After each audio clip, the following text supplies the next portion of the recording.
أعوذ بالله من الشيطان الرجيم.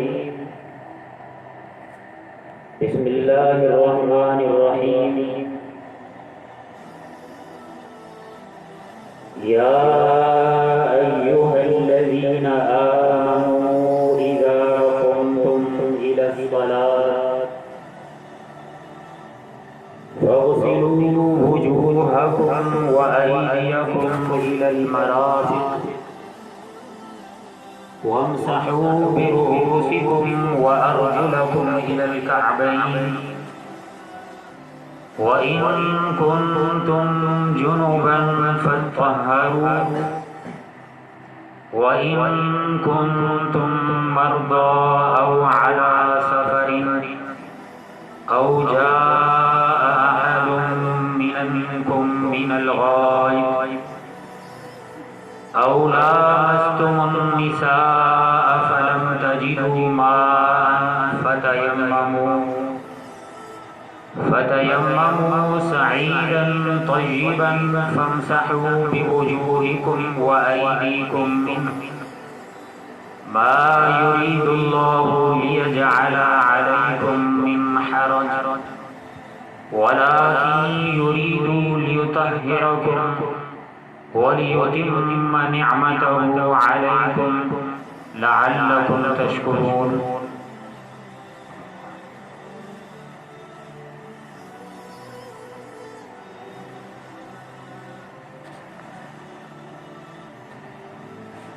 محترم بزرگوں، بھائیوں اور عزیز ساتھیوں،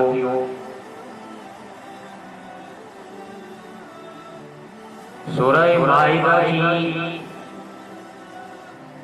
آیت نمبر 6 یہ میں نے آپ کے سامنے تلاوت کی ہے. جس کے اندر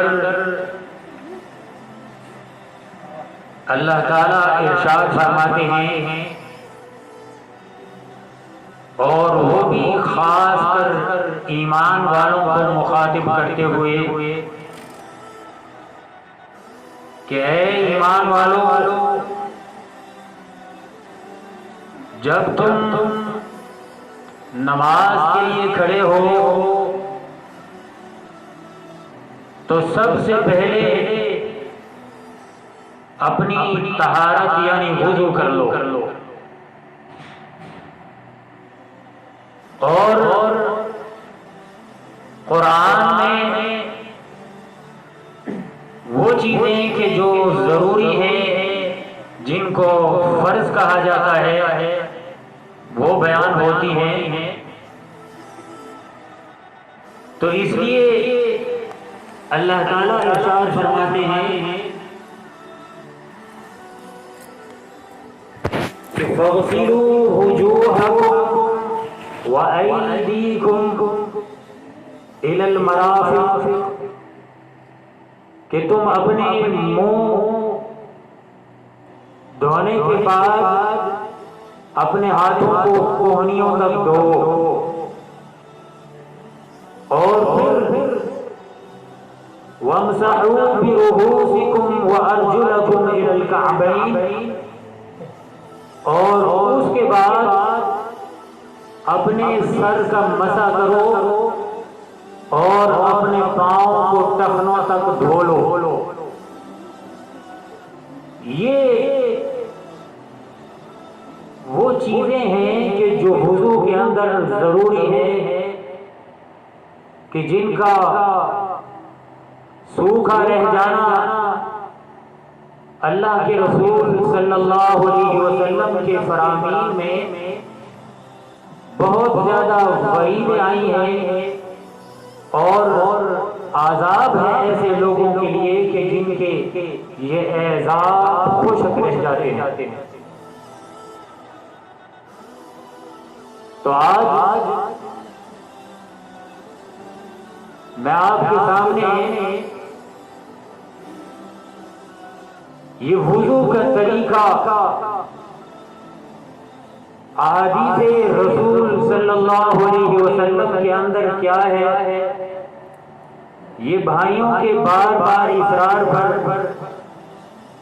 میں آپ کے سامنے احادیث کی روشنی میں وضو کرنے کا طریقہ یہ بیان کرنے لگا ہوں۔ آپ حضرات سے یہ اپیل ہے کہ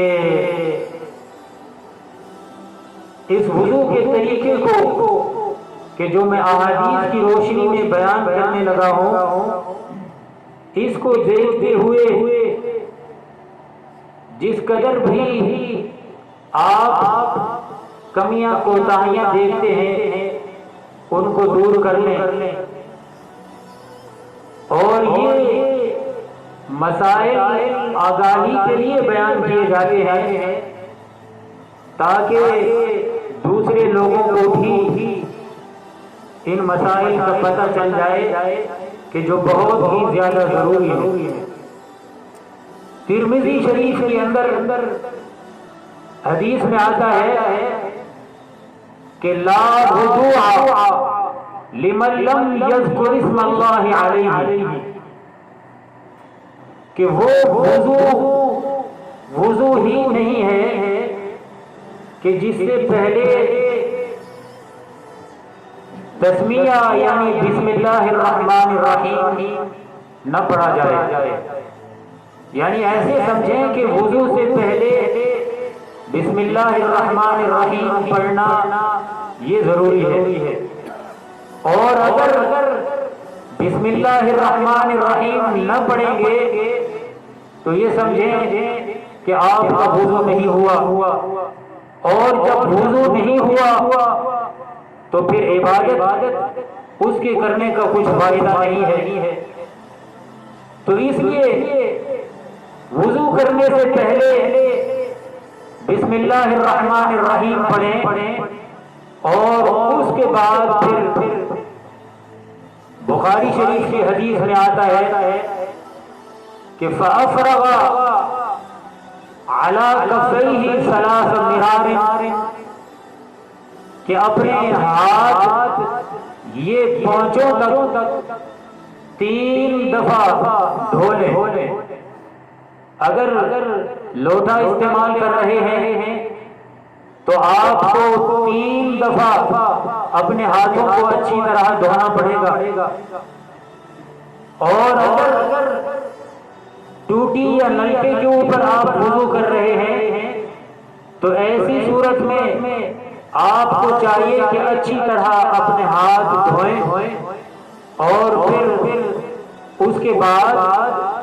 اللہ کے رسول صلی اللہ علیہ وسلم کی بخاری شریف کے اندر حدیث آتی ہے کہ فَمَضْمَضَ وَاسْتَنْثَرَ ثَلَاثَ مِرَارٍ مِنْ غُرْفَةٍ وَاحِدَةٍ، کہ اپنے ہاتھ میں پانی لے کر اس پانی کو منہ میں ڈالیں، اور اسی پانی سے آگے پانی کو ناک میں ڈالیں، یہ بھی 3 دفعہ عمل کرنا ہے، اور اس کے بعد ساتھ بائیں ہاتھ سے اپنے ناک کو جھاڑتے ہیں، اور پھر اللہ کے رسول صلی اللہ علیہ وسلم کی حدیث بخاری شریف کے اندر اس طرح آتی ہے کہ ثم غسل وجهه ثلاثا، یعنی یہ عمل کرنے کے بعد آپ نے اپنے چہرے کو 3 دفعہ، اگر لوٹے کے اندر آپ وضو کر رہے ہیں تو 3 دفعہ پانی آپ نے اچھی طرح یہ سر کے بال ماتھے کے اوپر سے جہاں سے شروع ہوتے ہیں یہاں سے لے کر یہ سارا چہرہ توڑی کے نیچے یہ حلق تک یہ سارے کا سارا چہرہ جو ہے اس کو اچھی طرح دھونا ہے، اور اس کے بعد پھر ہاتھ میں پانی لے کر داڑھی کے یعنی توڑی کے نیچے داڑھی جو ہے اس کے اندر اچھی طرح پانی مارنا ہے تاکہ پانی آپ کے بالوں داڑھی کے بالوں کی جڑوں تک پہنچ جائے، اور اس کے بعد پھر اللہ کے رسول صلی اللہ علیہ وسلم سے اور قرآن میں بھی وَأَيْدِيَكُمْ إِلَى الْمَرَافِقِ یہ جو آیا ہے کہ اپنے ہاتھوں کو کوہنیوں سمیت 3 دفعہ دھونا ہے، تو یہ عمل جو ہے آپ نے پہلے دائیں ہاتھ کو کوہنیوں تک دھونا 3 دفعہ، اور اسی طرح پھر بائیں ہاتھ کو کوہنی تک یہ دھونا بھی 3 دفعہ تک، اور اس کے بعد پھر ہاتھوں کے اندر خلال کرنا ہے، یعنی یہ جو چیزیں ہیں ان کے اندر اچھی طرح پانی جو ہے اس کو پہنچانا ہے تاکہ کہیں کوئی خشکی باقی نہ رہ جائے، اور اس کے بعد پھر آخر میں اللہ کے رسول صلی اللہ علیہ وسلم سے یعنی پاؤں سے پہلے یہ تیسرا فرض ہے وضو کا جو مسح کی صورت میں ہوتا ہے، بازو دھونے کے بعد سر کا مسح کرنا ہے، اور اس کا طریقہ یہ اس طرح ہاتھ کر کے اس کے بعد جہاں سے سر کے بال شروع ہوتے ہیں یہ یہاں سے لے کر یہ پھر سیدھا پیچھے گدی تک یہ لے جا کر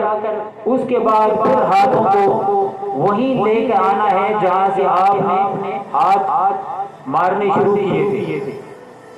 اور اس کے بعد پھر آپ نے اپنی دونوں ہاتھوں کی شہادت والی انگلیاں جو ہیں یہ اپنے کانوں کے سوراخ کے اندر رکھنی ہے، اور اس کے بعد پھر ان کو اپنے کانوں کے اندر پھیرنا ہے، اور ان کو پھیرنے کے بعد یہ انگوٹھے جو آپ کے دونوں ہاتھوں کے ہیں ان کو آپ نے اپنے کانوں کے پیچھے پھیرنا ہے، اور اس کے بعد پھر آخری عمل جو وضو کے اندر پاؤں کا دھونا ہے، تو آپ نے پہلے دایاں پاؤں اچھی طرح ٹخنوں تک دھونا ہے، اور اس کے بعد پھر بایاں پاؤں ٹخنوں تک اچھی طرح دھونے کے بعد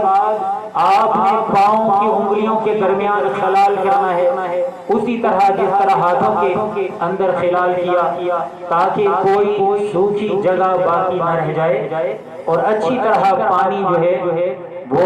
جسم کے حصوں کے اوپر پہنچ جائے، اور جب یہ عمل مکمل کر لیں گے تو اس کے بعد پھر آخر میں اللہ کے رسول سے مسلم شریف کی حدیث میں یہ دعا آتی ہے کہ اشہد ان لا الہ الا اللہ وحدہ لا شریک لہ واشہد ان محمدا عبدہ ورسولہ، اور پھر ترمذی شریف کی حدیث میں ایک اور دعا اللہ کے رسول صلی اللہ علیہ وسلم سے منقول ہے، اور آپ صلی اللہ علیہ وسلم وہ دعا کرتے ہوئے یوں ارشاد فرماتے کہ اللہم اجعلنی من التوابین واجعلنی من المتطہرین، تو اس دعا کا معنی جو ہے وہ یہ ہے کہ اللہم اجعلنی من التوابین، اے اللہ مجھے توبہ کرنے والوں میں شامل کر لے، اور اسی طرح وجعلنی من المتطہرین، اور اے اللہ مجھے پاک صاف لوگوں کے اندر شامل فرما لے۔ یہ دعا ہے جو وضو کے آخر میں اللہ کے رسول صلی اللہ علیہ وسلم نے سکھائی، اور یہ آیات سورہ مائدہ کی آیت نمبر 6 جو میں نے آپ کے سامنے تلاوت کی ہے، یہ رسول اللہ صلی اللہ علیہ وسلم کو سن 5 ہجری میں اس وقت وحی ہوئی کہ جب آپ غزوہ مریسی کے اندر شامل تھے، رات ہوئی، آپ نے آرام کیا، اور اس کے بعد آپ کا یہ معمول تھا کہ جب سفر کرنے لگتے تو آپ اندھیرے میں سفر کرنا شروع کر دیا کرتے تھے، یعنی صبح صادق سے پہلے ہی آپ صلی اللہ علیہ وسلم سفر کے لیے روانہ ہو جایا کرتے۔ تو جس وقت رسول اللہ صلی اللہ علیہ وسلم سفر شروع فرمانے لگے تو آپ کو معلوم ہوا کہ حضرت عائشہ صدیقہ رضی اللہ تعالی عنہا، جو آپ صلی اللہ علیہ وسلم کے اس غزوہ میں آپ صلی اللہ علیہ وسلم کے ساتھ تھی، ان کا ہار گم ہو گیا تھا، اور اس کی تلاش میں صحابہ کرام لگے ہوئے تھے، اور رسول اللہ صلی اللہ علیہ وسلم بھی ان کے ساتھ وہ ہار حضرت عائشہ رضی اللہ عنہا کا ڈھونڈنے لگے۔ تو ہوا یہ کہ صبح کافی روشنی نکل آئی تو وہاں پانی موجود نہیں تھا، اور اس کے بعد پھر اللہ تعالیٰ نے مسلمانوں کی آسانی کے لیے یہ آیات نازل فرمائی اور ارشاد فرمایا کہ اگر پانی میسر نہ ہو تو ایسی صورت میں تمہیں لازم ہے کہ تیمم کر لو۔ اور پھر حضرت عمار رضی اللہ تعالی عنہ وہ اپنے ساتھ بیتا ہوا ایک واقعہ بیان فرماتے ہیں کہ میں سفر میں تھا تو وہاں مجھے کوئی پلیدی لاحق ہو گئی، یعنی میں جنبی ہو گیا، اور اس کے بعد پھر وہاں علاقہ ایسا تھا کہ قریب کہیں پانی نہیں تھا، اور پھر کیا ہوا، یہ خود ہی فرماتے ہیں کہ میں زمین پر لیٹ گیا، اور پھر دائیں بائیں زمین کے اوپر اس طرح ہوا، اور اس کے بعد اٹھ کر میں نے نماز پڑھی، اور نماز پڑھنے کے بعد جب رسول اللہ صلی اللہ علیہ وسلم کے پاس آیا تو اس کے بعد پھر میں نے اپنے ساتھ بیتا ہوا واقعہ وہ رسول اللہ صلی اللہ علیہ وسلم سے بیان کیا، تو آپ صلی اللہ علیہ وسلم نے فرمایا عمار تمہیں اتنی تردد کرنے کی ضرورت نہیں تھی، تمہارے لیے صرف اتنا ہی کافی تھا۔ اور پھر اس کے بعد آپ صلی اللہ علیہ وسلم نے مٹی کا ڈھیلا لیا اور اس پر اس طرح دونوں ہاتھ مارے، اور اس کے بعد پھر اس کو جھاڑا پھونکا، اور اس کے بعد آپ صلی اللہ علیہ وسلم نے اپنے منہ کے اوپر اپنے ہاتھوں کو پھیرا، اور اس کے بعد پھر اپنے ہاتھوں کے اوپر اپنے ہی ہاتھوں کو پھیرا، اور فرمایا کہ تمہیں صرف اتنا کرنا چاہیے تھا، اور یہ تیمم کا طریقہ ہے، اور غسل اور وضو کے لیے یہ کافی ہوتا ہے ایسی صورت میں کہ جب پانی نہیں ملتا۔